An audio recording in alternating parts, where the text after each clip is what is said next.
Hi all, എല്ലാവർക്കും CMA ഇൻ്റർ FM-ലെ Bineesh M score എന്ന topic conceptually discuss ചെയ്യണ സെഷനിലേക്ക് എല്ലാവർക്കും സ്വാഗതം. ഓക്കെ, അപ്പം നമുക്ക് സ്റ്റാർട്ട് ചെയ്താലോ. ബിനീഷ് എം സ്കോർ, നമ്മുടെ നാട്ടിൻപുറത്തെ കളിക്കാൻ വരുന്ന ചേട്ടൻ്റെ പേര് പോലല്ലേ ബിനീഷ്, അല്ലെങ്കിൽ ബെനീഷ് എം സ്കോർ എന്ന് നമ്മൾ പറയും. ബെനീഷ് എം സ്കോർ എന്ന് പറഞ്ഞാൽ ലൈക്ക് അതൊരാളുടെ പേരാണ്. അയാൾ ഡെവലപ്പ് ചെയ്ത ഒരു ടൂൾ ആയതുകൊണ്ട് തന്നെയാണ് ആളുടെ പേര് തന്നെ ഒബ്വിയസ്ലി ഇടുക. ഞാനൊരു സംഭവം ഉണ്ടാക്കി എൻ്റെ പേര് ഇടാനല്ലേ ഞാൻ ആഗ്രഹിക്കുക, അതുപോലെ അയാളുടെ പേരിട്ടു, ന്യായം.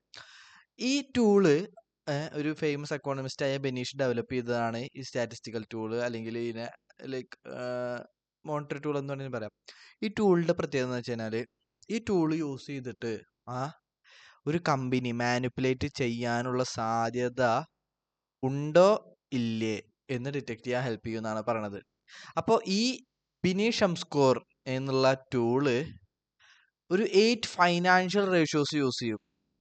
ഏതൊക്കെ റേഷ്യോസ് നമ്മൾ ഓരോന്നൊന്ന് പഠിക്കും. ഇപ്പോൾ day sales in receivable index ratio, അല്ലെങ്കിൽ gross margin index, asset quality index, ഇങ്ങനെ 8 ഫൈനാൻഷ്യൽ റേഷ്യോസ് യൂസ് ചെയ്തിട്ട്, റേഷ്യോ എന്ന് പറഞ്ഞാൽ സംഭവത്തെ വേറെ സംഭവിച്ച് ഡിവൈഡ് ചെയ്യുക അല്ലെങ്കിൽ കമ്പയർ ചെയ്തിട്ട് അനലൈസ് ചെയ്തിട്ടുള്ള കൺക്ലൂഷനെ മേലെ ഡിസിഷൻ എടുക്കുന്നതാണ് റേഷ്യോസ്. ഓക്കെ, അപ്പോൾ ഇങ്ങനെ അടിയിലുണ്ട് 1, 2, 3, അടിയിൽ 4, 5, 6, 8 ഉണ്ട്. അങ്ങനെ 8 ഫിനാൻഷ്യൽ റേഷ്യോസ് യൂസ് ചെയ്തിട്ട് ഒരു കമ്പനി മാനിപ്പുലേറ്റ് ചെയ്യാൻ സാധ്യതയുണ്ടോ, അതിന്റെ പ്രോഫിറ്റ് 10 ലക്ഷം ആയിരിക്കും റിയാലിറ്റിയിൽ ഉണ്ടാവുക, പക്ഷെ അത് 12 ലക്ഷം ആക്കാനോ അല്ലെങ്കിൽ 9 ലക്ഷം അങ്ങനെ മാനിപ്പുലേറ്റ് ചെയ്യാൻ സാധ്യത ഉണ്ടോ ഇല്ലയോ എന്ന് ഐഡന്റിഫൈ ചെയ്യാൻ വേണ്ടി യൂസ് ചെയ്യുന്ന ഒരു സ്റ്റാറ്റിസ്റ്റിക്കൽ ടൂളാണ് ബിനീഷ് എം സ്കോർ. ഓക്കെ, അപ്പോൾ ഇത് എക്സാം പെർസ്പെക്റ്റീവിൽ ഇമ്പോർട്ടൻ്റ് അല്ല, ബട്ട് റയർ സിനാരിയോയിൽ വേണമെങ്കിൽ ചോദിക്കാം. നമ്മളതൊന്ന് അറിഞ്ഞിരിക്കണോണ്ട് കുഴപ്പമില്ലല്ലോ. നമുക്ക് എന്തായാലും ചോദിക്കുകയാണെങ്കിൽ തന്നെ ഭയങ്കര ഹൈ അഡ്വാൻസ് രീതിയിലും ചോദിക്കത്തില്ല, ഭയങ്കര ബേസിക് ആയിട്ടുള്ള ഒരു ഫോർമുല ഉണ്ട് ഇതിന്, ആ ഫോർമുലയിൽ ഉള്ള വാല്യൂസ് അവർ തരും, അത് സബ്സ്റ്റിറ്റ്യൂട്ട് ചെയ്യുക, അത്ര മാത്രമേ ഉള്ളൂ. ഓക്കെ, അപ്പോൾ നമ്മുടെ എക്സാം പെർസ്പെക്റ്റീവിലാണ് നമ്മൾ ഈ സെഷൻ എടുക്കുന്നത്. അപ്പോൾ എന്താണ് തിയറി കുറച്ച് ടെക്സ്റ്റിൽ പറയുന്നുണ്ട്, ഫുള്ളൊന്നും പഠിക്കേണ്ട ആവശ്യമില്ല, ജസ്റ്റ് മനസ്സിലാക്കാനുള്ള തിയറീസ് ഞാനിവിടെ എഴുതി വെച്ചിട്ടുണ്ട്, അത് മാത്രം നിങ്ങൾ മനസ്സിലാക്കിയാൽ മതി. ഓക്കെ, അപ്പോൾ ഈ മിനിമം ഞാൻ ഈ പറയുന്ന സാധനങ്ങളെങ്കിലും ബെനീഷ് എം സ്കോറിന്റെ ആസ്പെക്റ്റിൽ മനസ്സിലാക്കാം. അപ്പോൾ Beneish developed a tool that uses 8 financial ratios. Okay, എന്താ നമ്മൾ അടിയിൽ പഠിക്കും, എന്തിനാണ് ഫൈനാൻഷ്യൽ റേഷ്യോസ് യൂസ് ചെയ്യുന്നത്? To find whether a company has manipulated its earnings ഉദ്ദേശിച്ചാൽ പ്രോഫിറ്റ് അല്ലെങ്കിൽ ഇൻകം എന്ത് വേണമെങ്കിലും ആവാം. ഓക്കെ, അപ്പോൾ അത് മാനിപ്പുലേറ്റ് ചെയ്തിട്ടുണ്ടോ, 10 ലക്ഷം എന്നുള്ളത് 15 ലക്ഷം ആക്കിയിട്ടുണ്ടോ, അല്ലെങ്കിൽ 10 ലക്ഷം എന്നുള്ളത് 8 ലക്ഷം ആക്കിയിട്ടുണ്ടോ, ലൈക്ക് ശരിക്കും എത്രയാണോ വരേണ്ടത് ഏണിങ്സ് അതും ഡിഫറെന്റ് എമൗണ്ട് കാട്ടിയിട്ടുണ്ടോ? ചിലപ്പോൾ ബാങ്കിൽ നിന്ന് ലോൺ കിട്ടാൻ കൂടുതൽ കാട്ടിയേക്കാം. ഇപ്പം ഉണ്ടല്ലോ, എനിക്ക് 8 ലക്ഷമാണ് പ്രോഫിറ്റ് ഉള്ളോ, അപ്പം ഈ 8 ലക്ഷം പ്രോഫിറ്റ് വെച്ചിട്ട് ബാങ്കിൽ ചെന്നിട്ട് ലോൺ ചോദിച്ചപ്പോൾ ബാങ്ക് പറയണ അവർ മിനിമം 10 ലക്ഷം ഉള്ളവർക്കാണ് കൊടുക്കാറുള്ള ലോൺ പറയണമെങ്കിൽ 8 ലക്ഷം ഞാൻ 2 ലക്ഷം കൂട്ടാൻ നോക്കില്ലേ, നത്തിങ് ബട്ട് ഞാൻ 2 ലക്ഷത്തിന്റെ എക്സ്പെൻസ് കുറക്കാൻ നോക്കില്ലേ. എക്സ്പെൻസ് കുറയാൻ പറഞ്ഞാൽ നത്തിങ് ബട്ട് ഏണിങ്സ് കൂടാന്നല്ലേ, അല്ലെങ്കിൽ പ്രോഫിറ്റ് കൂടാന്നല്ലേ. അപ്പോൾ അങ്ങനെ മാനിപ്പുലേറ്റ് ചെയ്യാൻ സാധ്യത ഉണ്ട്. അപ്പോൾ കൂട്ടാനും കുറക്കാനും സാധ്യത ഉണ്ട്. ഇപ്പോൾ ഡിവിഡൻഡ് കൊടുക്കാതിരിക്കാൻ വേണ്ടിയിട്ട് ഞാൻ കമ്പനി പ്രോഫിറ്റ് ആയിരിക്കും ശരിക്കും ഉണ്ടാവുക, പക്ഷേ ഷെയർ ഹോൾഡേഴ്സിന്റെ കണ്ണി പൊടിയാൻ വേണ്ടി ഞാനിത് ലോസ് ആക്കി കാണിക്കുകയാണ് P&L. അപ്പോൾ മാനിപ്പുലേറ്റ് ചെയ്തിട്ടുണ്ടോ ഇല്ലയോ എന്നൊരു സാധ്യത, ലൈക്ക് ഇത് 100% റേഷ്യോ ഉപയോഗിച്ച് കണ്ടുപിടിക്കാൻ പറ്റുന്നല്ല, ബട്ട് ഒരു റീസണബിൾ അഷുറൻസ് നമുക്ക് ഒബ്റ്റെയിൻ ചെയ്യാൻ പറ്റും ഓഡിറ്റിംഗിൽ പറഞ്ഞ പോലെ. അപ്പോൾ company with high score are more likely to be a manipulators. നമുക്കൊരു ത്രഷോൾഡ് ലിമിറ്റ് ഉണ്ട്, അത് അടിയിൽ പഠിക്കും, -1.78 എന്ന് പറയാം. അപ്പോൾ ഈ എം സ്കോർ എന്നുള്ള ആ ഫോർമുല യൂസ് ചെയ്തിട്ട് ഒരു നമ്പർ നമുക്ക് കിട്ടും. ആ നമ്പർ ഒന്നെങ്കിൽ ഈ -1.78 മേലെയാവും അല്ലെങ്കിൽ താഴെയാവും. അപ്പോൾ മേലെ എന്ന് പറഞ്ഞാൽ ഹൈ സ്കോർ ആണ്, താഴെ എന്ന് പറഞ്ഞാൽ ലോ സ്കോർ ആണ്. അപ്പോൾ company with high score are more likely to be manipulators. അപ്പോൾ നമ്മൾ അടിയിലൊരു ഫോർമുല പഠിക്കും, ആ ഫോർമുല യൂസ് ചെയ്തിട്ട് ഒരു സ്കോർ നമ്മൾ കണ്ടുപിടിക്കും. ആ സ്കോറിനെയാണ് ബിനീഷ് എം സ്കോർ എന്ന് പറയാം. അത് ഹൈ സ്കോർ ആണെങ്കിൽ കമ്പനി മാനിപ്പുലേറ്റ് ചെയ്തിട്ടുണ്ടാവാനാണ് സാധ്യത. എന്നാൽ company manipulate profit by increasing or decreasing expense. Okay, like മേലെ പറഞ്ഞ സംഭവം തന്നെയാണ്. ഓക്കെ, ഇനി ഏതൊക്കെയാണ് ഈ റേഷ്യോസ് നമുക്ക് നോക്കാം. ഓക്കെ, ഫസ്റ്റത്തെ റേഷ്യോസ് എന്താ? Day sales in receivable index. Day sales in receivables ഉദ്ദേശിക്കുന്നത് എന്താ? എത്ര ഇന്ന് ഞാൻ 10 ലക്ഷം സെയിൽ ചെയ്ത് കഴിഞ്ഞാൽ ഈ 10 ലക്ഷം ക്രെഡിറ്റ് സെയിൽ ചെയ്തെന്ന് വിചാരിക്കുക, ആ 10 ലക്ഷം 30 ദിവസം കഴിഞ്ഞിട്ടാണ് എനിക്ക് കിട്ടാന്നുണ്ടെങ്കിൽ ഈ 30 ദിവസത്തിനെ പറയുന്ന പേരാണ് day sales in receivables.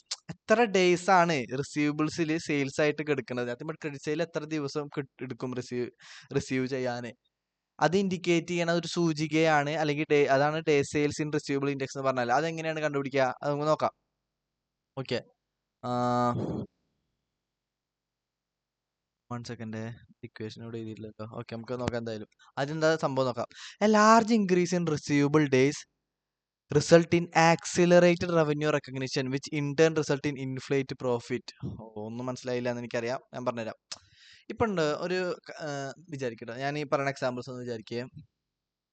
Sales 10 lakh, debtor ഒരു 50K വിചാരിക്കുക. അപ്പോൾ ലൈക്ക് ഇത് ഹൈലൈറ്റർ ഒന്ന് മാറ്റട്ടെ ഏട്ടാ, ഇതൊന്ന് ഇത്തിരി നീക്കി പിടിക്കാം. ഓക്കെ, ഈ day sales in receivables index, അതാണ് നമ്മളിപ്പോൾ ഫസ്റ്റ് നോക്കുന്നത്. ഒരു ഇയറിൽ ഈ ലാസ്റ്റ് ഇയർ കാരണം ഇയർ എന്താ വെച്ച് വിചാരിക്കുക. സെയില് 10 lakh, ഡെറ്റർ 50K വിചാരിക്കുക, ഓൺ ആൻ ആവറേജ് ബാലൻസ് നിൽക്കുന്നത്. അപ്പോൾ 10 ലക്ഷം ഇയർലി സെയിൽ നടന്നിട്ടുണ്ടെങ്കിൽ 50,000 വെച്ചിട്ടാണ് debtor balance on an average ഉണ്ടാവാറുണ്ടെങ്കിൽ, ഓൺ ആൻ ആവറേജ് പറഞ്ഞാൽ ലൈക്ക് ഇപ്പോൾ പല ടൈമിൽ പല ബാലൻസ് ആയിരിക്കും ഡെറ്ററിന് ഉണ്ടായിരിക്കുക. പക്ഷെ ഓൺ ആൻ ആവറേജ് 50K ആണെന്നുണ്ടെങ്കിൽ അത് നമ്മൾ എത്രയാണോ പല ടൈമിലുള്ളത് അത് ഡിവൈഡഡ് ബൈ എത്ര നമ്പർ ഓഫ് ടൈമിലാണ് നിൽക്കുന്നത് അത് ചെയ്യുന്നതാണല്ലോ ആവറേജ്. ആവറേജ് എന്തായാലും നമുക്ക് തന്നിട്ടുണ്ടാവും. ഓക്കെ, അപ്പോൾ 10 lakh ഡിവൈഡഡ് ബൈ 50 എന്ന് പറഞ്ഞാൽ എന്താ ഉദ്ദേശിക്കുന്നത്? സോറി, ഓക്കെ തെറ്റിപ്പോയി. 10 lakh ബൈ 50,000 എന്ന് പറഞ്ഞാൽ 20 ടൈംസ്. ഇതിനെ നമുക്ക് വേണമെന്നുണ്ടെങ്കിൽ ഡെറ്റർ ടേൺ ഓവർ റേഷ്യോ എന്നും പറയാം. എത്ര വട്ടം ഡെപ്റ്റേഴ്സ് ഉണ്ടായിട്ടാണ് സെയിൽ ഉണ്ടാവുന്നത്, അതിനെ 20 ടൈംസ് എന്ന് പറയാം. ഈ 20 ടൈംസ് ഉദ്ദേശിച്ച് വേറെ ഒന്നല്ല, ഞാൻ സെയിൽ ചെയ്യും, 50,000 രൂപ ക്രെഡിറ്റ് ഡെപ്റ്റർ വരും, എന്നിട്ട് കുറച്ച് ദിവസം കഴിഞ്ഞാൽ ഡെപ്റ്റർ റിയലൈസ് ചെയ്യും, വീണ്ടും സെയിൽ ചെയ്യും, 50,000 രൂപ ഡെപ്റ്റർ വരും, ആ ഡെപ്റ്റർ പിന്നെ റിയലൈസ് ചെയ്യും, എന്നിട്ട് വീണ്ടും സെയിൽ ചെയ്യും. അങ്ങനെ ഈ ഒരു സൈക്കിൾ 20 ടൈംസ് നടക്കുന്നതാണ് ഡെപ്റ്റർ ടേൺ ഓവർ റേഷ്യോ ഉദ്ദേശിക്കുന്നത്. അപ്പോൾ ഈ ഒരു സൈക്കിൾ 20 ടൈംസ് ഒരു ഇയറിൽ നടക്കണമെന്നുണ്ടെങ്കിൽ എത്ര ഗ്യാപ്പ് കൂടുമ്പോഴാണ് 20 ടൈംസ് നടക്കാന്നല്ലേ നമ്മൾ നോക്കുക. ഇനി ഡെപ്റ്റർ ഡേയ്സ് നോക്കാം, എത്ര ഡേയ്സ് ആണ് ക്രെഡിറ്റ് സെയിൽ നോക്കാം. അതിന് വേണമെങ്കിൽ ഡെപ്റ്റർ വെലോസിറ്റി റേഷ്യോ എന്നും പറയും, ഡെപ്റ്റേഴ്സ് ഹോൾഡിംഗ് പീരീഡ് എന്ന് പറയും, അല്ലെങ്കിൽ ഡെപ്റ്റേഴ്സ് വെലോസിറ്റി പീരീഡ് എന്നും പറയും. ഡെപ്റ്റേഴ്സ് ഹോൾഡിംഗ് പീരീഡ് എത്ര നോക്കാം നമുക്ക്. നത്തിങ് ബട്ട് ഞാൻ സെയിൽ ചെയ്ത് കഴിഞ്ഞാൽ എത്ര ദിവസം കൊണ്ടാണ് എനിക്ക് തിരിച്ചു കിട്ടുക, അതാണ് ഡെപ്റ്റർ ഹോൾഡിംഗ് പീരീഡ് എന്ന് പറയുന്നത്. ഇതൊക്കെ നമുക്ക് ഓൾറെഡി മറ്റേ വർക്കിംഗ് ക്യാപിറ്റൽ മാനേജ്മെന്റിൽ പഠിച്ചിട്ടുണ്ട് വിചാരിക്കുന്നു കേട്ടാ. 360 ആണ് ഒരു ഇയറിൽ വിചാരിക്കും. 360/20 എടുക്കാം. അപ്പൊ എത്രയാണ് 360/20? 18 ഡേയ്സ്. അപ്പോൾ ഈ 18 ഡേയ്സ് ഉദ്ദേശിക്കുന്നത് എന്താ? ഇന്ന് ഞാൻ സെയിൽ ചെയ്ത് കഴിഞ്ഞാൽ 18 ദിവസം കഴിഞ്ഞാലാണ് ആ സെയിൽ ചെയ്ത എമൗണ്ട് എനിക്ക് കിട്ടുക. ഇപ്പൊ ഇന്ന് ഞാൻ 50,000 രൂപ ക്രെഡിറ്റ് സെയിൽ ചെയ്തു. അപ്പോൾ ഇന്ന് ചെയ്തിട്ട് 18 ദിവസം കഴിഞ്ഞാൽ 50,000 രൂപ എനിക്ക് കിട്ടും. വീണ്ടും ഞാൻ 50,000 രൂപ സെയിൽ ചെയ്യും, അപ്പോൾ ക്രെഡിറ്റ് ഡെപ്റ്റർ 50,000 കിട്ടും.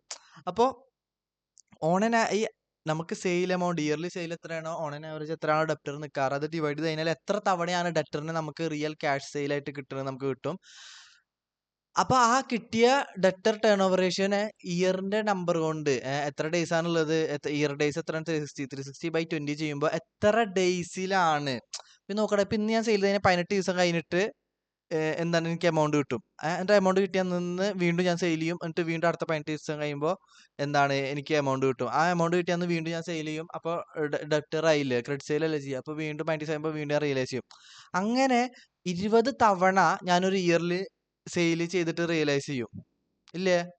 അപ്പോൾ ഇവിടെ ഡേയ്സ് ഇൻ റിസീവബിൾസ് എന്ന് പറഞ്ഞാൽ 80 ഡേയ്സ് ആണ്. ഓക്കെ അല്ലേ. ഇനി ലൈക്ക് ഇയർ 2 ഇത് ലാസ്റ്റ് ഇയർത്തെ ഡാറ്റ വിചാരിക്കും. ഇനി നമുക്ക് ഇയർ T1 എന്ന് പറയാം. Last year data prior year പീരീഡിനെ T1 എന്നാ പറയാം. ഇനി ഇയർ ടിയില് 10 lakh തന്നെയാണ് സെയില്. അല്ലെ 10 lakh വേണ്ട, ഒരു 10,10,000 പിടിക്കാം.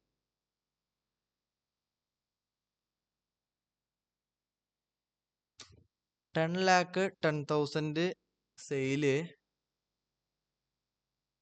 ഡെറ്റർ ഇൻക്രീസ് ആയത് 80K വിചാരിക്കുക. അപ്പൊ ഒന്നാമത് നിങ്ങൾ കാര്യം നോട്ടീസ് ചെയ്തിട്ടുണ്ടാവും, ഇവിടെ പ്രൊപ്പോർഷനേറ്റ് അല്ല വന്നത് അല്ലേ. സെയില് 10 ലക്ഷം എന്നുള്ളത് 10,10,10,000 ആയി. ഓക്കെ, പക്ഷെ ഡെറ്റർ 50,000 എന്നുള്ളത് 80,000 ആയി. നത്തിങ് ബട്ട് ഇവിടെ ഒരു large increase in receivable days വന്നു.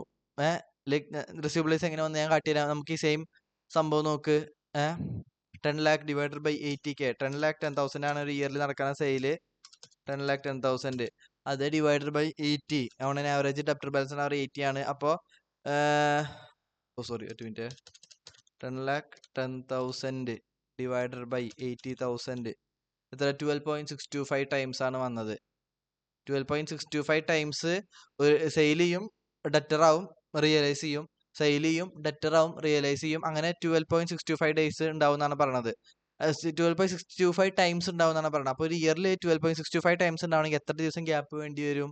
ഓരോ സെയിലും റിയലൈസേഷനും തമ്മിൽ, ഓരോ ക്രെഡിറ്റ് സെയിലും ഡെറ്റർ റിയലൈസും തമ്മിൽ എത്ര ഡേയ്സ് ഗ്യാപ്പ് വേണ്ടി വരും നോക്കാം. ഇവിടെ 360 ഡിവൈഡഡ് ബൈ 12.625 എടുക്കാം. 360 divided by 12, 360 divided by 12.625, 28.51 days ആണ് വരുന്നത്. നത്തിങ് ബട്ട് 29 ഡേയ്സ് എന്ന് പറയാം ഒരു ഓൺ ആൻ ആവറേജ്. അപ്പോൾ ഇവിടെ നോക്ക്, large increase in receivable days ആണ് വന്നത്. പണ്ട് ലാസ്റ്റ് ഇയറിൽ എനിക്ക് 18 ഡേയ്സ് മതിയായിരുന്നു സെയിൽ ചെയ്ത ഡെറ്ററിനെ റിയലൈസ് ചെയ്യാന്നുണ്ടെങ്കിൽ. ഈ ഇയറിൽ കറണ്ട് ഇയറിൽ എനിക്ക് 29 ഡേയ്സ് വേണ്ടി വരണം. അപ്പോൾ ഇവിടെ ഒരു ഇൻക്രീസ് അല്ലേ, റിസീവബിൾ ഡേയ്സിൽ ഇൻക്രീസ് അല്ലേ വന്നത്. അപ്പോൾ ഈ ഇൻഡെക്സ് പറയണത് അങ്ങനെ ഇൻക്രീസ് ഇൻ റിസീവബിൾ ഡേയ്സ് വന്നു കഴിഞ്ഞാൽ അവിടെ ഒരു ആക്സിലറേറ്റഡ് റവന്യൂ റെക്കഗ്നേഷൻ ഉണ്ടാവാൻ സാധ്യതയുണ്ടെന്നാണ് പറഞ്ഞത്. ബട്ട് ഏർലി സെയിൽസിനെ റെക്കഗ്നൈസ് ചെയ്യും. ആക്സിലറേറ്റഡ് റവന്യൂ റെക്കഗ്നേഷൻ ഉദ്ദേശിക്കുന്നത് ഏർലിയർ ആയിട്ട് റവന്യൂനെ റെക്കഗ്നൈസ് ചെയ്യും, സച്ച് ദാറ്റ് ആ വഴി പ്രോഫിറ്റിനെ മാനിപ്പുലേറ്റ് ചെയ്യും അല്ലെങ്കിൽ ഇൻഫ്ലേറ്റ് ചെയ്യും എന്നാണ് പറയുന്നത്. ഇപ്പൊ ഞാൻ കാര്യം പറഞ്ഞാട്ടാ, ഇപ്പൊ ഇവിടെ നോക്കടാ, ഇപ്പൊ ഇവിടെ അഡീഷണലി വന്നത് എത്ര ഡെറ്റർ ആണ്? ഈ 30k ആണ് അഡീഷണലി വന്നത് അല്ലേ? ഈ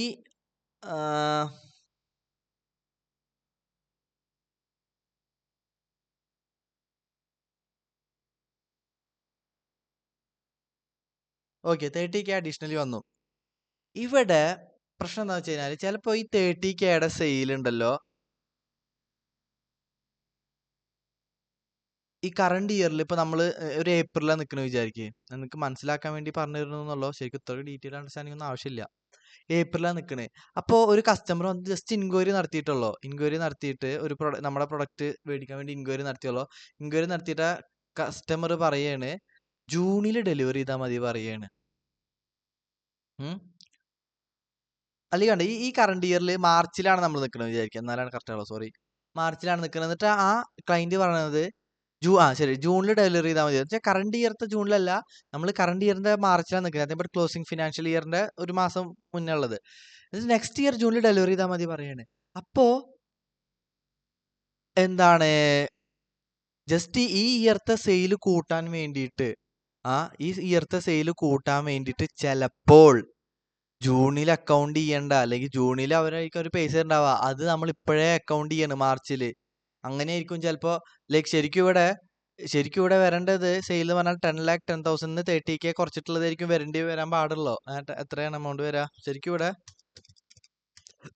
10 lakh 10,000 മൈനസ് 9 lakh 80,000 ആണ് ശരിക്കും ഇവിടെ പറഞ്ഞാൽ. ഇവിടെ 10 lakh 10,000 മൈനസ് 30k കുറച്ചാൽ 9 lakh 80,000 വരാ.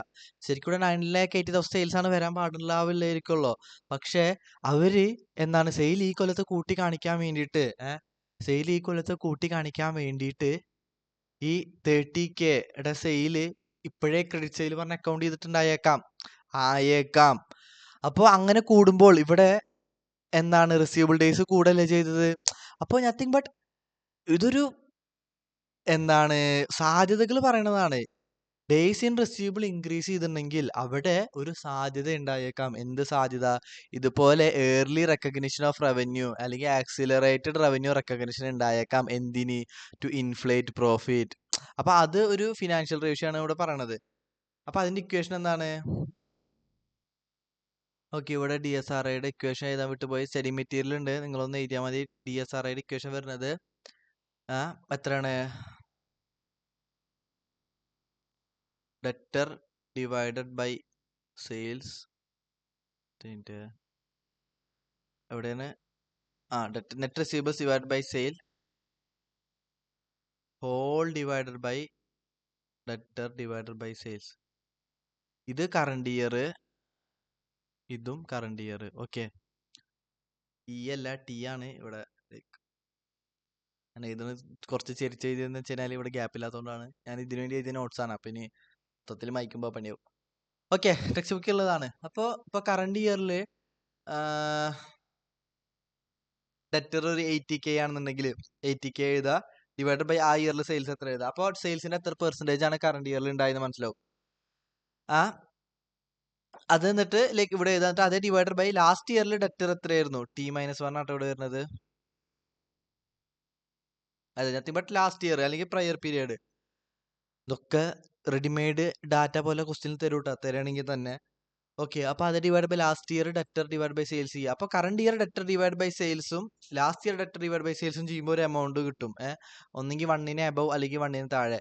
അപ്പോൾ 1ന് എബവ് ആണെന്നുണ്ടെങ്കിൽ it indicates receivables are growing faster than sales and vice versa. അപ്പോൾ ഇത് ചെയ്തിട്ട് നമുക്ക് കിട്ടണ ഉത്തരം ഒരു 1.3 ആണെന്നുണ്ടെങ്കിൽ അതിനർത്ഥം 1.3 ആണെന്നുണ്ടെങ്കിൽ അതിനർത്ഥം 30% റിസീവബിൾസ് ഫാസ്റ്റ് ഗ്രോയിങ് ആണ് ഇതിനേക്കാളും സെയിൽസിനേക്കാളും. അപ്പൊ റിസീവബിള് സെയിൽസിനേക്കാളും കൂടുതൽ വളരുന്നുണ്ടെങ്കിൽ ഇവിടെ നോക്കടാ, ഇവിടെ റിസീവബിൾ അല്ലേ 30,000, ഇവിടെ സെയിൽസ് ഗ്രോത്ത് ഉണ്ടായതിനേക്കാളും റിസീവബിൾ കൂടുതൽ ഗ്രോത്ത് ഉണ്ടായി. അപ്പോൾ തന്നെ നമ്മൾ ലൈക്ക് നമ്മൾ ഫിനാൻഷ്യൽ മാനേജർക്ക് ഒരു ഇൻഡിക്കേഷൻ കിട്ടണം, ഇവിടെ ഒരു മാനിപ്പുലേഷൻ. ഇത് വേണമെങ്കിൽ ഓഡിറ്റർക്കൊക്കെ യൂസ് ചെയ്യാം ഈ റേഷ്യോസ്. അപ്പോൾ സെയിൽസിൽ ഉണ്ടാവുന്ന ഗ്രോത്ത്, റിസീവബിൾസ് ഉണ്ടാവുന്ന ഗ്രോത്ത് സെയിൽസിനേക്കാൾ ഉണ്ടാവുകയാണെന്നുണ്ടെങ്കിൽ അതൊരു ഇൻഡിക്കേഷൻ ആണ്. എന്ത്, അവിടെ റവന്യൂ റെക്കഗ്നിഷൻ ഏർലി നടന്നിട്ടുണ്ടായേക്കാം for the purpose of inflating or manipulating profit. Okay, അപ്പൊ DSRI 1ന് എബവ് വരുന്ന വെച്ചാൽ receivables are growing faster than sales. ഇനി DSRI 1ന് താഴെ വരുന്ന വെച്ചാൽ ലൈക്ക് എത്രയാണ് 1ന് കുറവ് വരുന്ന എമൗണ്ട് അത്രയും സ്ലോവർ ആയിട്ടാണ് മൂവ് ചെയ്യുന്നത് സെയിൽസിനെ വെച്ച് നോക്കുമ്പോൾ റിസീവബിൾസ്. ഓക്കെ, മനസ്സിലായി വിചാരിക്കുന്നു. അടുത്ത gross margin index. Decreasing gross margin gives A negative signal on probability of profit inflation. Gross profit ഇങ്ങനെ കുറഞ്ഞു വരികയാണെന്നുണ്ടെങ്കിൽ അവിടെയും ഒരു സാധ്യതയുണ്ട്. കാരണം ഗ്രോസ് മാർജിൻ കുറഞ്ഞു കഴിഞ്ഞാൽ കസ്റ്റമർക്ക് ബാങ്കിനായിക്കോട്ടെ അല്ലെങ്കിൽ ഒരു പുറത്തുനിന്ന് നോക്കുന്ന ഇൻവെസ്റ്റർക്ക് ആയിക്കോട്ടെ നമ്മൾക്ക് മോശമല്ലേ ലാഭം കുറഞ്ഞാലേ. അപ്പോൾ ഒരു മോശം ഇല്ലാതിരിക്കാൻ വേണ്ടി ചിലപ്പോൾ അവിടെ മാനിപ്പുലേറ്റ് ചെയ്യാൻ സാധ്യത ഉണ്ട്. നത്തിങ് ബട്ട് ഇല്ലാത്ത പ്രോഫിറ്റ് കാണിക്കാൻ നോക്കും, സ്റ്റോക്ക് മാർക്കറ്റിലത്തെ പ്രൈസ് ഒന്നും കുറയാതിരിക്കാൻ വേണ്ടിയിട്ട്. അപ്പോൾ ഡിക്രീസിങ് ഗ്രോസ് മാർജിനും ഒരു സാധ്യതയാണ്, ഒരു സിഗ്നൽ തരെയാണ്. എന്ത്, ഒരു പ്രോഫിറ്റ് ഇൻഫ്ലേഷൻ ഉണ്ടാവാൻ സാധ്യതയുണ്ട് അല്ലെങ്കിൽ പ്രോഫിറ്റ് മാനിപ്പുലേറ്റ് ചെയ്യാൻ സാധ്യതയുണ്ട് മാനേജ്മെന്റ്. ഓക്കെ, അപ്പൊ അതിന്റെ ഇക്വേഷൻ ആണ് എന്ത്, gross profit of last year divide by gross profit of current year. Okay,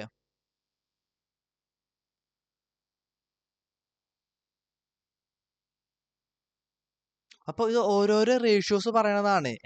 ഏതൊക്കെ സിനാരിയോയിലാണ് പ്രോഫിറ്റ് മാനിപ്പുലേറ്റ് ചെയ്യാനുള്ള സാധ്യതകൾ എന്നാൽ ആദ്യം റേഷ്യോസ് പറയണിട്ട് റേഷ്യോസ് എല്ലാം ലൈക്ക് ഇപ്പോൾ ബിനീഷം സ്കോർ കണ്ടുപിടിക്കാനുള്ള ക്വസ്റ്റ്യനിൽ ഗ്രോസ് പ്രോഫിറ്റ് ഓഫ് കറണ്ട് ഇയറും തരും, ഗ്രോസ് പ്രോഫിറ്റ് ഓഫ് ലാസ്റ്റ് ഇയറും തന്നിട്ടുണ്ടാവും, gross profit of current year തന്നിട്ടുണ്ടാവും. നമ്മൾ ആ ഡാറ്റ ഇതിൽ സബ്സ്റ്റിറ്റ്യൂട്ട് ചെയ്തിട്ട് ഒരു ആൻസർ കിട്ടും. എന്നിട്ട് ഇതെല്ലാം മാറ്റി വെക്കുക. എന്നിട്ട് ഇങ്ങനെ എല്ലാത്തിലും കിട്ടുന്ന ഉത്തരങ്ങൾ അവസാനം എന്താ ചെയ്യുന്നത് നമ്മൾ പഠിക്കും. ഓക്കെ, ഇനി asset quality index. Asset quality ഇൻഡെക്സിൽ എന്താ പറയണേ, an increase in long-term asset other than PPE relative to total asset indicates a probability of cost deferral to inflate profit. വേറെ ഒന്നല്ല. ഇപ്പോ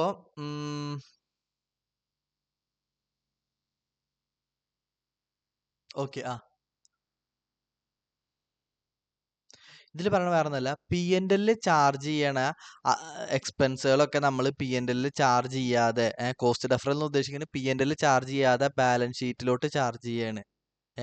P&L ചാർജ് ചെയ്യാതെ ബാലൻസ് ഷീറ്റിലോട്ട് ചാർജ് ചെയ്യാൻ പറഞ്ഞാൽ എന്താ, P&L എക്സ്പെൻസ് ചാർജ് ചെയ്തില്ലെങ്കിൽ അല്ലെങ്കിൽ റെക്കോർഡ് ചെയ്തില്ലെങ്കിൽ പ്രോഫിറ്റ് കൂടില്ലേ. P&L എത്രത്തോളം എക്സ്പെൻസ് കൂടുന്നോ അതിനനുസരിച്ച് പ്രോഫിറ്റ് കുറയും അല്ലേ. എന്നാൽ P&L എത്രത്തോളം എക്സ്പെൻസ് കുറയുന്നോ അല്ലെങ്കിൽ റെക്കോർഡ് ചെയ്യാതിരിക്കുന്നോ അതിനനുസരിച്ചിട്ട് പ്രോഫിറ്റ് കൂടും ഇല്ലേ. അപ്പോൾ നമ്മുടെ ലോങ് ടേം അസറ്റ് കൂടുകയാണ്. എന്ത് long term asset other than PE, property plant and equipment അല്ല. കാരണം അതിനൊക്കെ ബില്ല് ഉണ്ടാവില്ല, അതൊക്കെ റിയലി പർച്ചേസ് ചെയ്തിട്ടുണ്ടെങ്കിലാണ് നമുക്ക് PPE പറഞ്ഞിട്ട് ലോങ് ടേം അസറ്റിൽ കാണിക്കാൻ പാടുള്ളൂ. ഇപ്പൊ നമ്മൾ 50,000 രൂപ മെഷീനറി മേടിച്ചു ലാസ്റ്റ് ഇയറിൽ, എന്നിട്ട് ഈ ഇയറിൽ വന്ന് നോക്കുമ്പോൾ 55,000 രൂപ കാണിക്കുന്നത്. അപ്പൊ ഞാൻ ഇതിന്റെ ബ്രേക്കപ്പ് നോക്കുമ്പോൾ മെഷീനറിയിൽ ചെറിയ റിപ്പയർ ആൻഡ് മെയിൻ്റെനൻസ് നടത്തി, ജസ്റ്റ് യൂസ്ഫുൾ ലൈഫ് ഒന്നും കൂട്ടാത്ത റിപ്പയർ ആൻഡ് മെയിൻ്റനൻസ് നടത്തി അതൊക്കെ ക്യാപിറ്റലൈസ് ചെയ്തെടുക്കുകയാണ് P&L റെക്കോർഡ് ചെയ്യാതെ. അപ്പൊ എനിക്ക് മനസ്സിലായി അവര് പ്രോഫിറ്റ് കൂട്ടാൻ വേണ്ടി ഉടായ്പ നടത്തിയെടുക്കണം. അപ്പൊ അതൊരു ഇൻഡിക്കേഷൻ അല്ലേ തന്നെ എനിക്ക് പ്രോഫിറ്റ് മാനിപ്പുലേറ്റ് ചെയ്യാൻ സാധ്യത ഉണ്ട് എന്നുള്ള ഇൻഡിക്കേഷൻ അല്ലേ. അതാണ് increase in long term asset. അപ്പൊ ലോങ് ടേം അസറ്റ് അപ്പോൾ ഇവിടെയൊക്കെ പറഞ്ഞു വെച്ച് കഴിഞ്ഞാൽ റിസീവബിൾ ഇൻ ഡേയ്സിൽ ഇൻക്രീസ് വരുമ്പോൾ അവിടെ മാനിപ്പുലേറ്റ് ചെയ്യാൻ സാധ്യതയുണ്ട്. അതുപോലെ തന്നെ ഗ്രോസ് മാർജിൻ കുറഞ്ഞു വരുമ്പോൾ അവിടെ മാനിപ്പുലേഷൻ നടക്കാൻ സാധ്യതയുണ്ട്. Long term asset other than PPEയിലാണ് ടോട്ടൽ അസറ്റിനെ വെച്ച് നോക്കുമ്പോൾ long term asset like other than PPEയിൽ ഇൻക്രീസ് വരാൻ സാധ്യത ഉണ്ട്. ഇൻക്രീസ് വന്നിട്ടുണ്ടെങ്കിൽ അതൊരു സാധ്യതയാണ്. പ്രോഫിറ്റ് എന്താണ് P&L അക്കൗണ്ട് ചെയ്യേണ്ട കോസ്റ്റ് ഡെഫർ ചെയ്തിട്ടുണ്ട്. നത്തിങ് ബട്ട് അക്കൗണ്ട് ചെയ്തിട്ടില്ല എന്തിനു ടു ഇൻഫ്ലേറ്റ് പ്രോഫിറ്റ്. അപ്പോൾ നമുക്ക് റിസീവബിൾ ഡേയ്സിന്റെ ഇൻക്രീസ് വരുമ്പോൾ അപ്പൊ തന്നെ നമുക്ക് തലയിൽ കത്തണം ബൾബ് പോലെ. അവിടെ ഒരു മാനിപ്പുലേഷൻ പ്രോഫിറ്റ് മാനിപ്പുലേഷൻ ചെയ്യാൻ സാധ്യതയുണ്ട്. ഗ്രോസ് മാർജിൻ ഡിക്രീസ് ചെയ്യുമ്പോൾ നമുക്ക് തലയിൽ ബൾബ് കത്തണം. അവിടെ മാനിപ്പുലേഷൻ ഓഫ് പ്രോഫിറ്റ് ഉണ്ടാവാൻ സാധ്യതയുണ്ട്. Long term asset other than PPE വല്ലതും ഉണ്ടെങ്കിൽ ഇൻക്രീസ് ഉണ്ടെങ്കിൽ അവിടെ നമുക്ക് ബൾബ് കത്തണം. ഇവിടെ മാനിപ്പുലേഷൻ ഓഫ് പ്രോഫിറ്റ് ഉണ്ടാവാൻ സാധ്യതയുണ്ട്. ഓക്കെ, കണ്ട അതാണ് ഇവിടെ 1 minus current asset plus PPE minus securities divided by total asset of current year. ഈ T എന്ന് പറയുന്നത് കറണ്ട് ഇയറിന്റെ ഏട്ടാ. 1 മൈനസ് ലൈക്ക് ഇങ്ങനെ ഏട്ടാ 1 മൈനസ് ഇങ്ങനെയാണ് എഴുതേണ്ടത്. ഓക്കെ, അത് ടെക്സ്റ്റിലുണ്ട്. ഓക്കെ, ഈ current asset plus PPE plus security relating to total asset എത്ര പെർസെൻറ്റേജ് ആണ് നോക്കാം. അത് 1 ഡിവൈഡ് ചെയ്യുക. അപ്പോൾ ഇതല്ലാത്ത ടോട്ടൽ അസറ്റിന്റെ റേഷ്യോസ് കിട്ടും. ടോട്ടൽ അസറ്റിൽ ഇതിന്റെ റേഷ്യോസ് അല്ലാത്ത റേഷ്യോ കിട്ടും 1 മൈനസ് ചെയ്യുമ്പോൾ. എന്നിട്ട് അത് കറണ്ട് ഇയറിലും ലാസ്റ്റ് ഇയറിലും കമ്പയർ ചെയ്തിട്ട് ഉള്ള കിട്ടുന്ന എമൗണ്ട് നോട്ട് ചെയ്ത് വെക്കുക എത്ര വെച്ചാൽ. ഓക്കെ,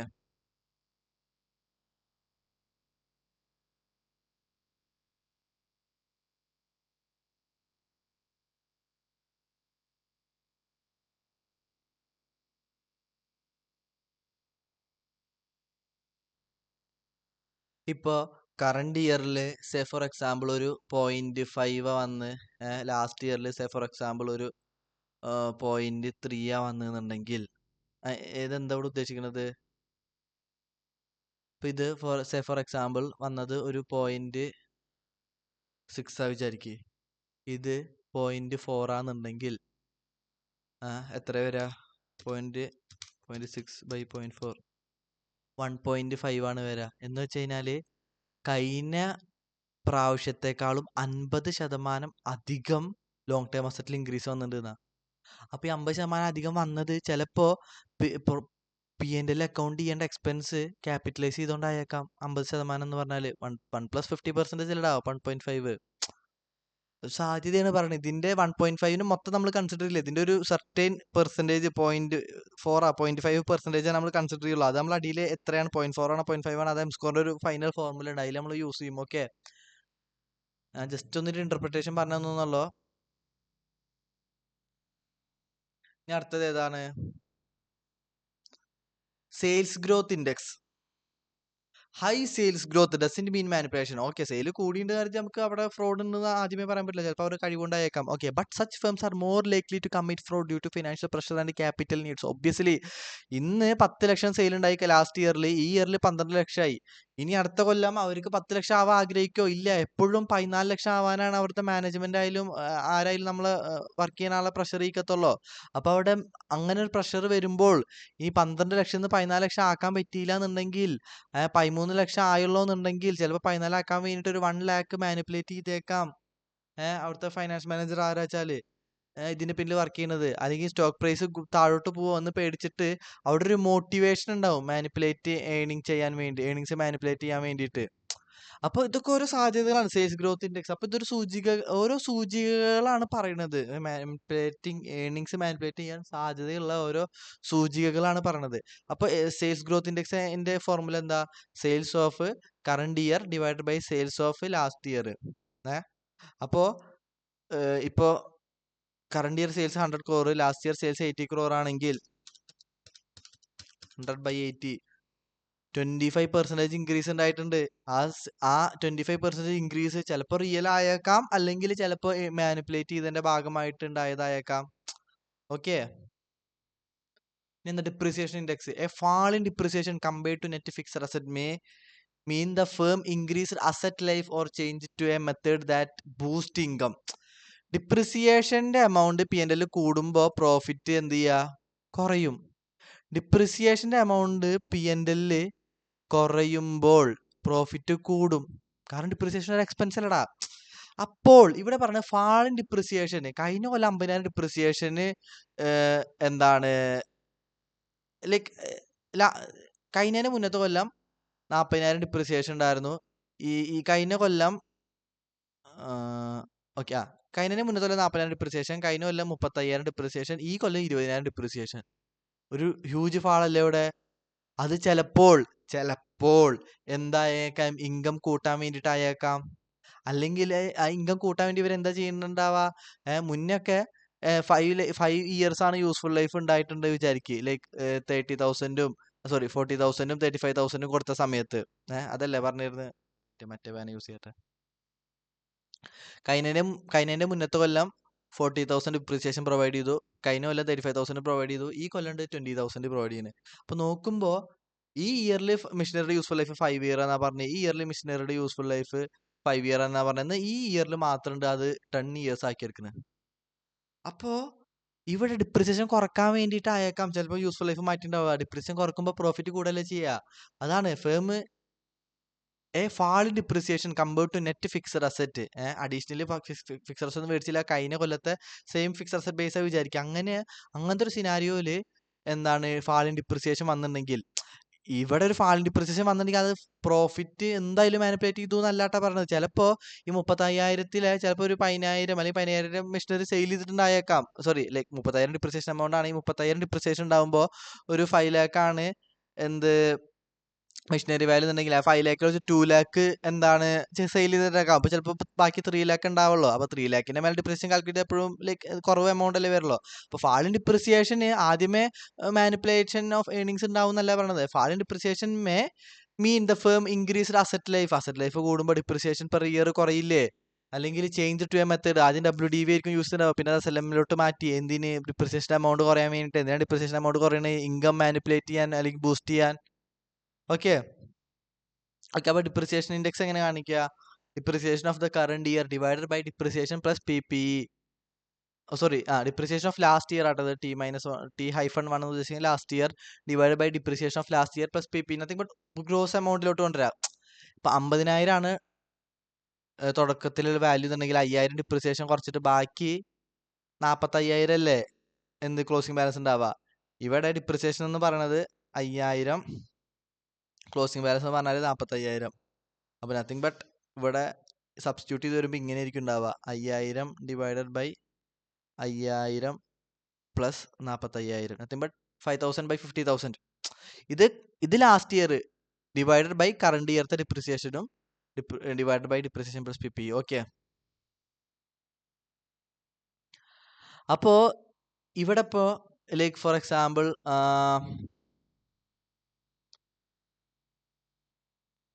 സേ ഫോർ എക്സാമ്പിൾ ഇവിടെ current year depreciation last year depreciation divide by last year depreciation plus last year PPE balance ചെയ്തപ്പോൾ 0.2 കിട്ടി വിചാരിക്കുന്നത്. 20% whole divided by current year depreciation divide by current depreciation plus current year PPE balance ചെയ്യുമ്പോൾ 0.1 വിചാരിക്കുന്നത്. 10%. അപ്പോൾ അവിടെ എന്താണ് 0.2 divide by 0.1 എത്ര വരിക? 2 times. നത്തിങ് ബട്ട് കഴിഞ്ഞ കൊല്ലം അവിടെ ഒറ്റ മിനിറ്റ്, ഇവിടെ ഒരു മിസ്റ്റേക്ക് വന്നിട്ടുണ്ടോ? ഡൗട്ട് ഉണ്ട്. ഓക്കെ ഇവിടെ T-1 ഇല്ലാട്ട, തെറ്റിപ്പോയതാണേ. ഓക്കെ അപ്പൊ ലാസ്റ്റ് ഇയർ ഡിപ്രിസിയേഷന് 10% കൊടുത്ത് current year last year depreciation 20% കൊടുത്തിട്ടുണ്ടെങ്കിൽ അതിന് ഫാളിൻ ഡിപ്രിസിയേഷൻ വന്നിട്ടുണ്ട്. നത്തിങ് ബട്ട് 100% ഡിക്ലൈൻ ആണ് വന്നിട്ടുള്ളത്. 0.1ന്റെ നേരെ 200% അല്ലടാ, എന്ത് 20 അല്ലെങ്കിൽ 10% 200% അല്ലേ 20% പറഞ്ഞാല് അല്ലേ? അപ്പോ കറണ്ട് ഡിപ്രിസിയേഷന്റെ 100% അല്ലെങ്കിൽ ലാസ്റ്റ് ഇയർ ഡിപ്രിസിയേഷന്റെ 100% ഡിക്രീസ് ആണ് കറണ്ട് ഇയർ ഡിപ്രിസിയേഷൻ വന്നിട്ടുള്ളത്. ഇത് ലാസ്റ്റ് ഇയർ ആണ്. T-1 എന്ന് പറഞ്ഞാൽ ലാസ്റ്റ് ഇയർ അല്ലേ? അപ്പൊ ലാസ്റ്റ് ഇയർ ഡിപ്രിസിയേഷന്റെ 100% ഫാൾ ആണ് വന്നുള്ളത്. അപ്പൊ 2 എന്ന് ഉദ്ദേശിക്കുന്നത് 2 times, nothing but last year ഡിപ്രിസിയേഷന്റെ അല്ലെങ്കിൽ കറണ്ട് ഇയർ ഡിപ്രിസിയേഷന്റെ 2 ടൈംസ് ആണ് ലാസ്റ്റ് ഇയർ ഡിപ്രിസിയേഷൻ. ആ ഒരു മീനിങ്ങിൽ ട്ടാ. നമുക്കത് ഇന്റർപ്രറ്റ് ചെയ്യാൻ പറ്റണം. ഇപ്പൊ ഇവിടെ നോക്കടാ, ഇവിടെ ലാസ്റ്റ് ഇയർ ആണ്. അത് നിങ്ങൾക്കറിയാലോ, T-1 എന്ന് പറഞ്ഞു കഴിഞ്ഞാൽ ലാസ്റ്റ് ഇയർ അല്ലെങ്കിൽ prior period. Last year divide by current year. അപ്പോ ഇവിടെ ഉദ്ദേശിക്കുന്നത് last year depreciation divide by current year എന്ന് പറയുമ്പോൾ എത്ര മടങ്ങാണ് കറണ്ട് ഇയറിന്റെ ഡിപ്രിസിയേഷൻ എന്തിലോട്ട് ലാസ്റ്റ് ഇയറിലോട്ട് എത്താൻ. കറണ്ട് ഇയർ ഡിപ്രിസിയേഷന് കറണ്ട് ഇയർ ഡിപ്രിസിയേഷന്റെ എത്ര ടൈംസ് എടുക്കും ലാസ്റ്റ് ഇയർ ഡിപ്രിസിയേഷൻ? അതിന് 2 ടൈംസ് ആണ്. അത് നിങ്ങൾക്ക് ഇന്റർപ്രറ്റ് ചെയ്യാൻ ലൈക്ക് ഞാൻ വിചാരിക്കണ പോലെ വിചാരിച്ചാൽ കിട്ടും. ഇല്ലെങ്കിൽ ഇങ്ങനെ മനസ്സിലാക്കുക, ലൈക്ക് ഇവിടെ 0.2 അല്ലേ, നത്തിങ് ബട്ട് ഇത് ലാസ്റ്റ് ഇയർ അല്ലേ, ഇത് കറണ്ട് ഇയർ അല്ലേ, 10% അല്ലേ. അപ്പോ 0.2 അതിന്റെ 100% നത്തിങ് ബട്ട് ലൈക്ക് 50%. ലാസ്റ്റ് ഇയറിന്റെ 50% കുറച്ചു.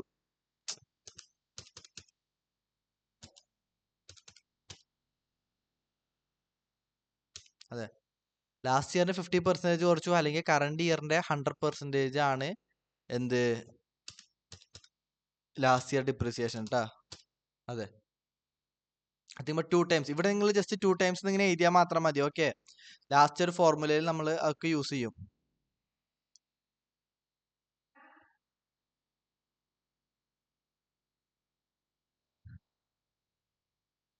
ഓക്കെ, ഇനി അടുത്ത എന്താ, ഞാൻ ലാസ്റ്റ് ഡിപ്രിസിയേഷൻ പറഞ്ഞ കൺഫ്യൂഷൻ ആയിട്ടുണ്ടെങ്കിൽ അത് വിട്ടോ, ജസ്റ്റ് ഈ ഇക്വേഷനിലോട്ട് നമ്പർ കാൽക്കുലേറ്റ് ചെയ്ത് വെച്ച് മാത്രം മതി കേട്ടോ. ഓക്കെ, ഇനി അടുത്ത sales general and administrative expense. A disproportionate rise in sales general and administrative expense as compared to sales may create an motivation or incentive to inflate profit. Last ഇയറിൽ sales general and administrative expense പറഞ്ഞാൽ എന്താ, നമ്മൾ marketing advertisement ഒക്കെ നടത്തില്ലേ, 50,000 രൂപ sale നടത്തി, അല്ലെ sales general administrative expense നടത്തി, അതിന് 1 lakh സെയിൽ കിട്ടി ആ ഇയറിൽ, ലാസ്റ്റ് ഇയറിൽ T1 ഇയറിൽ വിചാരിക്കുക. കറണ്ട് ഇയറിൽ sales general administrative expense 1 lakh നടത്തിയിട്ട് സെയിൽസ് ഉണ്ടായത് ആകെ എത്ര,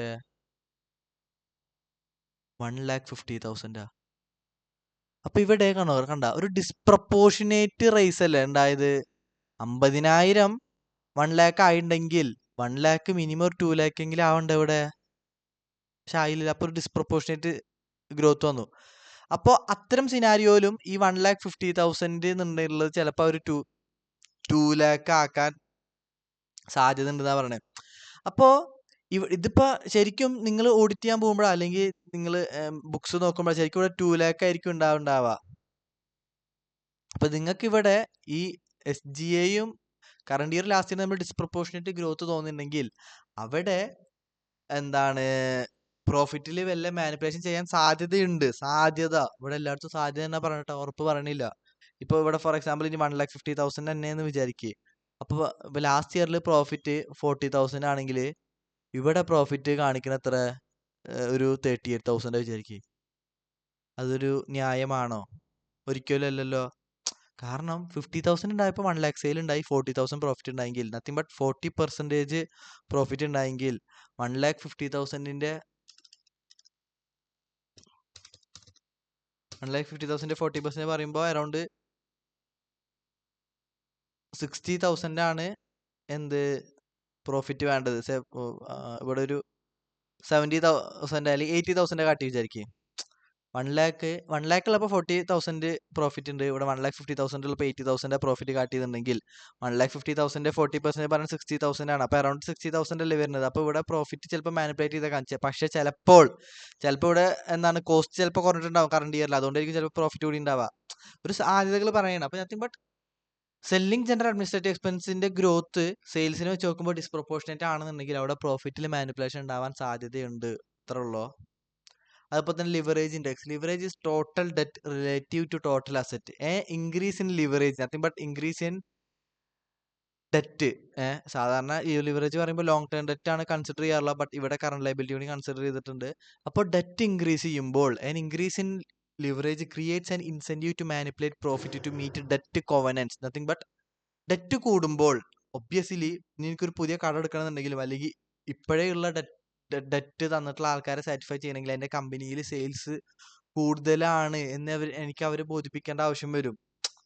ഇപ്പോ എനിക്കൊരാൾ 50,000 ലോൺ തന്നിട്ടുണ്ടെങ്കിൽ അയാൾ എപ്പോഴും ആഗ്രഹിക്കുക എന്താണ്, കഴിഞ്ഞ കൊല്ലത്തെ സെയിൽസ് ആയിട്ട് കൂടുതൽ സെയിൽസ് ഉണ്ടാവണം എന്നാ. അപ്പൊ അയാള് ഇപ്പൊ കഴിഞ്ഞ കൊല്ലം 50,000 സെയിൽ ഉണ്ടെങ്കിൽ ഈ കൊല്ലം ശരിക്കും 60,000 അല്ലെങ്കിൽ 45,000 ഉണ്ടെങ്കിൽ പോലും ഞാനത് 70,000ക്ക് ആക്കാൻ നോക്കും. കാരണം അല്ലെങ്കിൽ അയാൾ സാറ്റിസ്ഫൈ ആവില്ല. അയാൾ ചിലപ്പോൾ കടം പെട്ടെന്ന് തിരിച്ചു തരാൻ പറയുന്നേക്കാം. അപ്പൊ അവിടെയും എനിക്കെന്താണ് ഒരു മോട്ടിവേഷൻ വരെയാണ് മാനേജ്മെന്റിന് പ്രോഫിറ്റ് മാനിപ്പുലേറ്റ് ചെയ്യാൻ വേണ്ടിയിട്ട്, ഡെറ്റർമാരെ സാറ്റിസ്ഫൈ ചെയ്യാൻ വേണ്ടിയിട്ട്. അപ്പോൾ ഡെറ്റ് കൂടുമ്പോൾ കമ്പനിയിൽ കറണ്ട് ലയബിലിറ്റി ആയിക്കോട്ടെ ലോങ് ടേം ഡെറ്റ് ആയിക്കോട്ടെ, അത് കൂടുമ്പോൾ അവിടെയും പ്രോഫിറ്റ് മാനിപ്പുലേഷൻ നടത്താനൊരു സാധ്യതയുണ്ട്. അതാണ് current liability of current year plus total long term debt. Minute.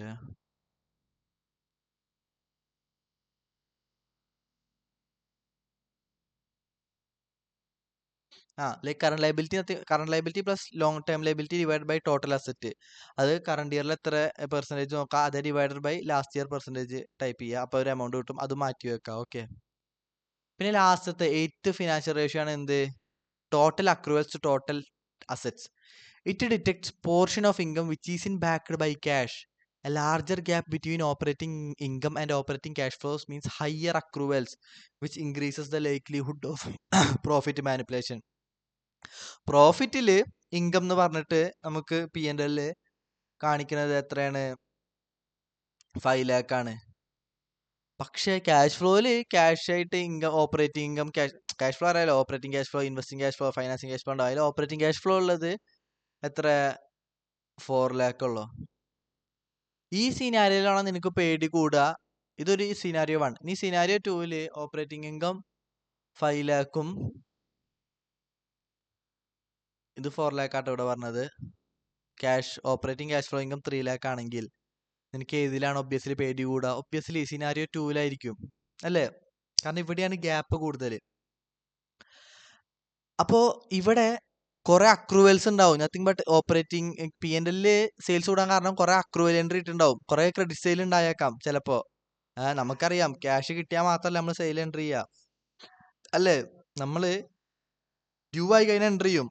അപ്പൊ അതിന്റെ എഫക്റ്റ് ആയിരിക്കും 5 lakh വരാൻ ഇവിടെ കാരണം. അപ്പോ ഈ total accruals to total asset എന്ന് പറഞ്ഞു കഴിഞ്ഞാല് ഈ ഗ്യാപ്പ് കണ്ടുപിടിക്കാനാണ് മെയിനായിട്ട് ഉദ്ദേശിക്കുന്നത്. ഈ ഗ്യാപ്പ് എത്രത്തോളം വലുതാവുന്ന അത്രത്തോളം മാനിപ്പുലേഷൻ ഉണ്ടാവാൻ സാധ്യത ഉണ്ടെന്നാ. ചിലപ്പോൾ ഇത് ഭയങ്കര ഗ്യാപ്പ് വരികയാണെന്നുണ്ടെങ്കിൽ ചിലപ്പോൾ അക്രൂവൽസിൽ വല്ല മാനിപ്പുലേറ്റഡ് അക്രൂവൽ എൻട്രി ഇട്ടിട്ടുണ്ടായേക്കാം management. A larger gap between operating income and operating cash flow means higher accruals. കണ്ട, which increases the likelihood of profit manipulation. അപ്പൊ അക്രൂവൽസ് ഒരുപാട് അൺനെസസറി ചിലപ്പോൾ അക്രൂവൽ എൻട്രി ഉണ്ടാവും, അതുവഴി പ്രോഫിറ്റും ചിലപ്പോൾ കൂട്ടി കാണിച്ചേക്കാം.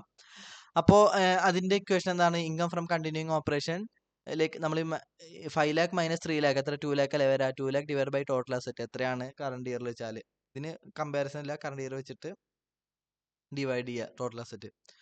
ഇനി നമുക്ക് എല്ലാ 8 റേഷ്യോസിനും ഓരോ എമൗണ്ട് കിട്ടിയിട്ടുണ്ടാവില്ലേ, ആ ഓരോ എമൗണ്ടും ഇവിടെ സബ്സ്റ്റിറ്റ്യൂട്ട് ചെയ്യുക. DSRI നിന്ന് കിട്ടിയ ലൈക്ക് എമൗണ്ട് അല്ലെങ്കിൽ യൂണിറ്റ് ഇതിലോട്ട് സബ്സ്റ്റിറ്റ്യൂട്ട് ചെയ്യുക, ഗ്രോസ് മാർജിൻ ഇൻഡെക്സ് ഇതിലോട്ട് സബ്സ്റ്റിറ്റ്യൂട്ട് ചെയ്യുക. ഈ വെയിറ്റ് ഒക്കെ ഓൾറെഡി എക്കോണമിസ്റ്റുകൾ പല റിസർച്ച് പ്രകാരം തീരുമാനിച്ചിട്ടുള്ള കേട്ടോ. ഇതൊന്നും നമുക്ക് എന്തുകൊണ്ടാണ് പഠിക്കേണ്ട ആവശ്യമില്ല. അത് പഠിക്കലും ലൈക്ക് ഒരുപാട് ടൈം എടുക്കും, ലൈക്ക് ഒരുപാട് റിസർച്ച് എടുക്കും, അത് നമുക്ക് ആവശ്യമില്ല. ഓക്കെ.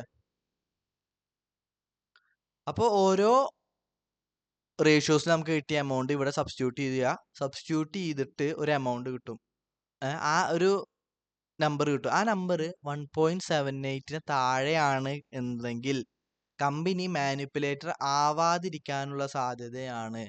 -1.78 മേലെ ആണെങ്കിലോ കമ്പനി മാനിപ്പുലേറ്റ് ആവാനുള്ള സാധ്യതയാണ് കൂടുതൽ. ഓക്കെ. ഇനി ടൈപ്പ് 1 ആൻഡ് ടൈപ്പ് 2 എറർ പറയുന്നുണ്ട്. ലൈക്ക് ഇത് നമ്മൾ പറഞ്ഞു, നമ്മൾ ഈ പറയണതൊക്കെ ഒരു സാധ്യതകളാണ്, ഒരു റീസണബിൾ അഷുറൻസ് പോലെയാണ്, ഓഡിറ്റിംഗിൽ പറയണ പോലെ അല്ലേ? അതിൽ തന്നെ understanding type 1 and type 2 error വരുന്നുണ്ട്. അല്ലെ, നമുക്ക് എന്താന്ന് നോക്കാം, അപ്പൊ നിങ്ങൾക്ക് മനസ്സിലാവും. ടൈപ്പ് 1 എറർ പറഞ്ഞാൽ എന്താ, you say a company is not manipulating but it is not. ഇത് സംബന്ധം വെച്ച് കഴിഞ്ഞാല് സ്റ്റഡി മെറ്റീരിയൽ നോട്ട് എന്നാണ് എഴുതിയിട്ടുള്ളത്. സ്റ്റഡി മെറ്റീരിയൽ ഇതിന് ടൈപ്പ് 1 എററും ടൈപ്പ് 2 എറർക്കും കൊടുത്തിട്ടുള്ള ഡെഫിനിഷൻ തെറ്റാണ്. ഞാൻ പറയുന്ന ഡെഫിനിഷനാണ് കറക്റ്റ്. ഓക്കെ. ടൈപ്പ് 1 എറർ എന്ന് പറഞ്ഞാല് നമ്മള് ഈ M സ്കോർ പ്രകാരം ഒരു കമ്പനി, നമ്മൾ പറഞ്ഞു M സ്കോർ പ്രകാരം നമ്മൾ ഫൗണ്ട് ചെയ്യണ നമ്പർ 1.78 താഴെയാണെന്നുണ്ടെങ്കിൽ എന്താണ് കമ്പനി മാനിപ്പുലേറ്റർ അല്ല. അൺലൈക്ലി പറഞ്ഞാൽ കമ്പനി മാനിപ്പുലേറ്റർ ആവാതിരിക്കാനുള്ള സാധ്യതയാണ് കൂടുതൽ. എന്നാൽ 1.78 മേലെ ആണെങ്കിലോ കമ്പനി മാനിപ്പുലേറ്റ് ചെയ്തിട്ടുണ്ടാവാനാണ് സാധ്യത കൂടുതൽ. അപ്പോൾ ഇതും ആയാലും ഒരു സാധ്യതയാണ് അല്ലേ? ഇപ്പൊ നമുക്ക് എം സ്കോർ പ്രകാരം കിട്ടിയിട്ടുള്ളത് 1.8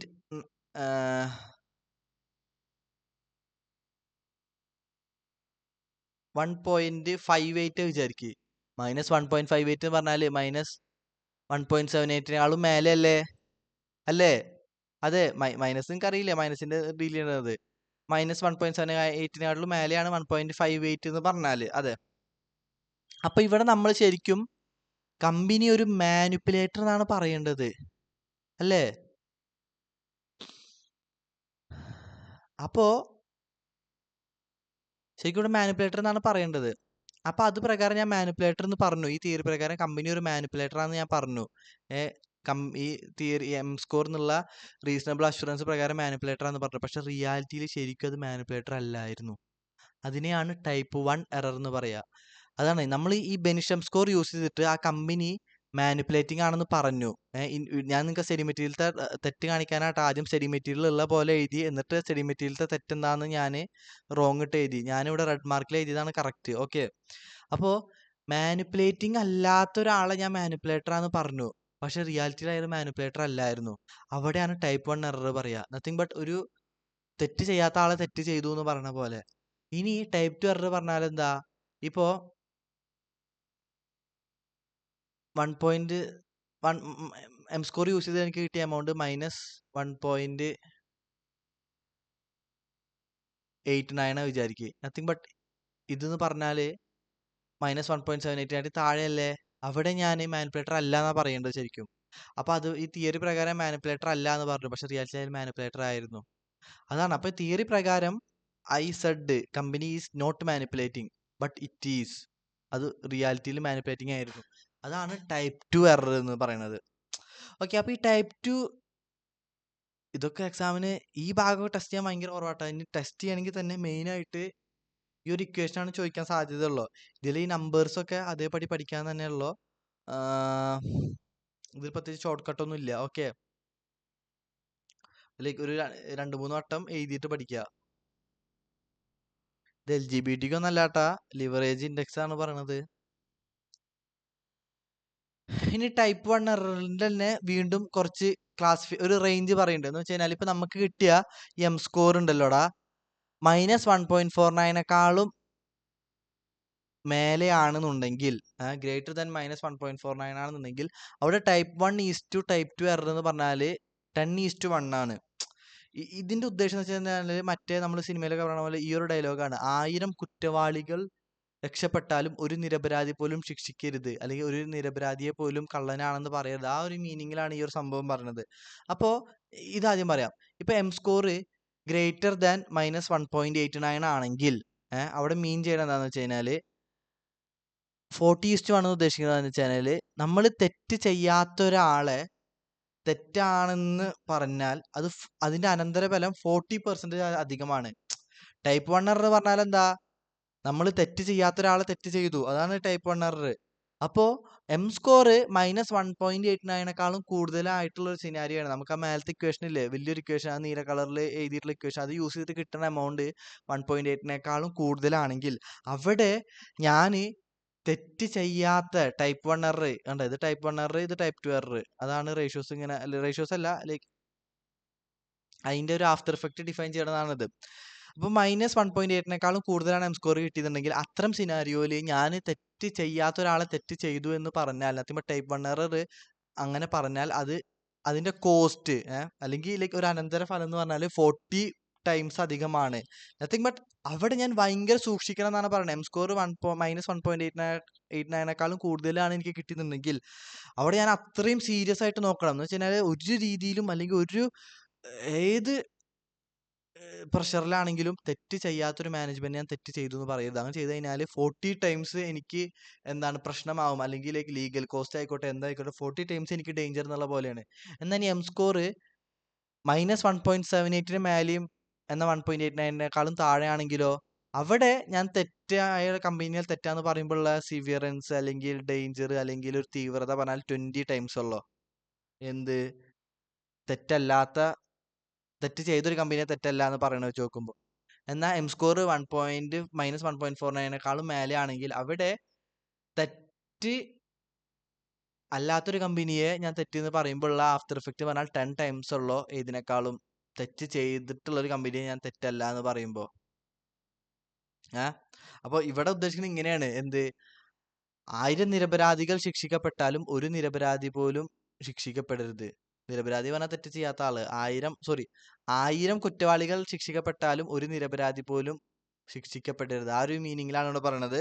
നമ്മൾ -1.8നേക്കാളും കൂടുതലുള്ള എം സ്കോർ ആണെന്നുണ്ടെങ്കിൽ അവിടെ തെറ്റ് ചെയ്യാത്ത ഒരാളെ അല്ലെങ്കിൽ ടൈപ്പ് 1 എറർ ഉണ്ടാവരുത്, അല്ലെങ്കിൽ തെറ്റ് ചെയ്യാത്ത ഒരാൾ തെറ്റ് ചെയ്തു എന്ന് പറയരുത്. അങ്ങനെ പറയുകയാണെങ്കിൽ 40 ടൈംസ് സിവിയറൻസ് ആണ്. ഈ 40 ടൈംസ് സിവിയറൻസ് ഉദ്ദേശിച്ച് അത്രയും ഫോക്കസ് ചെയ്തിട്ട് അല്ലെങ്കിൽ അത്രയും എവിഡൻസ് ഉണ്ടെങ്കിൽ മാത്രമാണ് അവിടെ മാനിപ്പുലേറ്റ് ചെയ്തിട്ടുണ്ടെന്ന് പറയാൻ പാടുള്ളൂ എന്നാണ് പറയുന്നത്. അപ്പോൾ ഈ റേഷ്യോസ് കൂടുന്നതനുസരിച്ചിട്ട് നമ്മൾ എന്താണ് അത്രയും ഫോക്കസ് ചെയ്യണം. എന്ന് വെച്ചാൽ അത്രയും എവിഡൻസ് കിട്ടിയാൽ മാത്രമാണ് അയാൾ മാനിപ്പുലേറ്റ് ചെയ്തിട്ടുണ്ടോ അല്ലെങ്കിൽ ഇല്ലയെന്ന് പറയാൻ പാടുള്ളൂ. ഓക്കെ, മനസ്സിലായി വിചാരിക്കുന്നു. ഇതിനൊരു പ്രോബ്ലം ഞാൻ ആദ്യം ചെയ്യാന്ന് വെച്ചു, പക്ഷെ ഇൻ കേസ് പ്രോബ്ലം വരണമെങ്കിൽ തന്നെ നിങ്ങൾക്ക് ഡയറക്റ്റ് സബ്സ്റ്റിറ്റ്യൂഷനേ വരത്തുള്ളൂ. ഞാൻ ജസ്റ്റ് ഇത് മനസ്സിലാക്കാൻ വേണ്ടി പറഞ്ഞു എന്നുള്ളൂ. ലൈക്ക് നിങ്ങൾക്ക് എന്തെങ്കിലും ഡൗട്ട് ഉണ്ടെങ്കിൽ ചോദിക്കുക. കൺഫ്യൂസിങ് ആയിട്ടുള്ള വല്ല പോയിന്റ് ഉണ്ടെങ്കിൽ പറഞ്ഞാൽ മതി, ഞാനതിൽ കമൻറ്റിൽ സോൾവ് ചെയ്ത് തരാം. ഓക്കെ, ഇപ്പോൾ ക്ലാസ്സും ഇഷ്ടപ്പെട്ടു വിചാരിക്കുന്നു. ഇഷ്ടപ്പെട്ടാൽ നിങ്ങളുടെ അഭിപ്രായം ഒപ്പീനിയൻ ഹോണസ്റ്റ് ആയിട്ട് പറയുക. അതെനിക്ക് ഫർദർ ഇമ്പ്രൂവ്മെന്റിന് ഹെൽപ്ഫുൾ ആയിരിക്കും. Okay, bye. നെക്സ്റ്റ് ക്ലാസ്സിൽ കാണാം കേട്ടോ.